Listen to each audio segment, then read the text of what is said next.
क्या आप जानते हैं कि अमेजॉन कंपनी ने अपनी शुरुआत कौन से प्रोडक्ट को बेचने से की थी? बुक्स। जी हाँ, अमेजॉन कंपनी ने अपनी शुरुआत की किताबें बेचने से। और यही काम किया फ्लिपकार्ट ने। जब फ्लिपकार्ट इंडिया में लॉन्च हुआ, उस वक्त भी उसने किताबें बेचने से ही अपनी शुरुआत करी। अब सवाल ये आता है कि इन दोनों ही मार्केट लीडर्स ने, जो कि ई कॉमर्स के बड़े नाम है, इन्होंने अपनी शुरुआत किताबें बेचने से क्यों करी और कोई प्रोडक्ट क्यों नहीं चूज करा? इसको जानने के लिए हमें समझना पड़ेगा गोल्डन रूल ऑफ बिजनेस, जो ये कहता है कि किसी भी बिजनेस को करने से पहले अपने कस्टमर को अच्छे से समझो। और यही काम बखूबी किया मिस्टर जेफ बेजोस, जो कि फाउंडर है अमेजॉन के, और बंसल ब्रदर्स ने, जो कि फाउंडर है फ्लिपकार्ट के। इन दोनों ने अपने कस्टमर्स को बहुत बारीकी से समझा और प्रोडक्ट्स लॉन्च करे, किताबें, अपने पोर्टल पे। आइए थोड़ा सा समझते हैं कि जेफ बेजोस ने ऐसा क्या देखा, या बंसल ब्रदर्स ने ऐसा क्या देखा कि अपने पोर्टल की शुरुआत करी किताबें बेचने से। जेफ बेजोस ने अपनी कंपनी अमेजॉन की शुरुआत करी ईयर 1995 में। ये वो दौर था जब लोगों को इंटरनेट की बहुत ज़्यादा जानकारी नहीं थी, और मोबाइल फ़ोन पे इंटरनेट का एक्सेस तो मतलब आप भूल ही जाइए। उस समय लोगों के पास मोबाइल फ़ोन ही नहीं हुआ करते थे, और इंटरनेट को भी एक्सेस करने का सिर्फ एक माध्यम था, वो था कंप्यूटर्स। अब जेफ बेजोस अमेजॉन को लेकर जब ऑनलाइन बिजनेस की दुनिया में उतरे, तो उन्हें ये एक बात तो समझ में आती थी कि उनका जो ग्राहक है उसके पास कंप्यूटर भी है, और दूसरा वो पढ़ा लिखा भी है। कंप्यूटर क्यों है? क्योंकि अगर कंप्यूटर नहीं है तो वो माल कैसे खरीदेगा उनसे। दूसरा, पढ़ा लिखा क्यों है? क्योंकि अगर वो लिटरेट नहीं होगा, एजुकेटेड नहीं होगा, तो कंप्यूटर को ऑपरेट कैसे कर पाया। यानी कि वो समझ गए कि उनके कस्टमर में दो बेसिक कैरेक्टरिस्टिक्स है। पहला, he is a high earning individual. दूसरा, he is educated.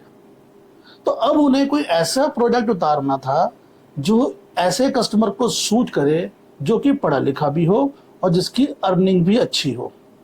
That is one side of the story. दूसरा, उन्हें यह भी देखना था कि प्रोडक्ट ऐसा होना चाहिए जो उनके बजट में फिट हो, बिकॉज वो बिजनेस शुरू कर रहे थे, और नए बिजनेस में आमतौर पे आदमी बहुत ज़्यादा खर्चा शुरुआत में नहीं कर पाता। तो उन्हें अपना बजट भी देखना था। दूसरा, ये देखना था कि जिस प्रोडक्ट को वो लिस्ट कराएं उसकी शिपिंग आसान हो। तीसरा, प्रोडक्ट स्केलेबल हो। चौथा, रिपीट ऑर्डर आए। पांचवा, डैमेज ना हो।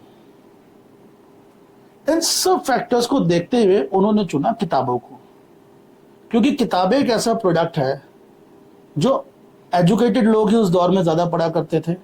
और दूसरा, कहीं ना कहीं जो हाई अर्निंग इंडिविजुअल्स होते हैं, उनकी हैबिट में वन ऑफ द हैबिट होती है किताबें पढ़ना। अब we are talking about year 1995 and there may be some exceptions to it, but generally it is true. साथ में किताबों की जो कॉस्ट है वो कम रहती है। दूसरा, उनकी शिपिंग आसान होती है, बिकॉज उनको बहुत ज़्यादा तरीके से पैक नहीं करना पड़ता। थर्ड, उसमें डैमेज का खतरा नहीं होता। चौथा, रिटर्न नहीं आती। पांचवा, जिस व्यक्ति को किताबें खरीदनी है उसको उन किताबों को पढ़ने की हैबिट होती है, तो वो उस किताब को खरीदने के बाद, उसे पढ़ने के बाद फिर दोबारा ऑर्डर लगाएगा, फिर एक बार ऑर्डर लगाएगा और किताबें मंगाएगा। यानी कि एक ऐसा कस्टमर बेस बनाया जा सकता था जहां से रिपीट आता रहे। तो सोचिए कितना बारीक एनालिसिस किया था उन्होंने कि किताबें ही सिलेक्ट की जानी चाहिए सो दैट कस्टमर्स को वो इन्फ्लुएंस कर सके। और यही स्टडी करी बंसल ब्रदर्स ने ईयर 2009 में फ्लिपकार्ट को लॉन्च करते वक्त, क्योंकि उस समय पे इंडिया के अंदर भी इंटरनेट के हालात ऐसे ही थे और मोबाइल फोन के हालात ऐसे ही थे।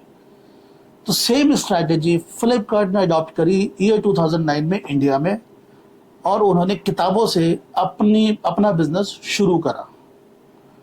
और उसके बाद धीरे धीरे डाइवर्सिफाई करते चले गए into multiple businesses, into multiple products. तो यहाँ से हमें ये सीख मिलती है कि किसी भी बिजनेस को शुरू करने से पहले अगर हम अपने कस्टमर को, उसकी साइकोलॉजी को अच्छे से समझ जाते हैं और उसी को ध्यान में रखते हुए अपना प्रोडक्ट डेवलप करते हैं, तो chances of getting success in our business gets increased by multiple times. अगर आपको ये वीडियो पसंद आया हो तो इसे शेयर करें, इसे लाइक करें, और इस तरह की और इंटरेस्टिंग वीडियोस देखने के लिए हमारे चैनल को सब्सक्राइब करें। Thank you.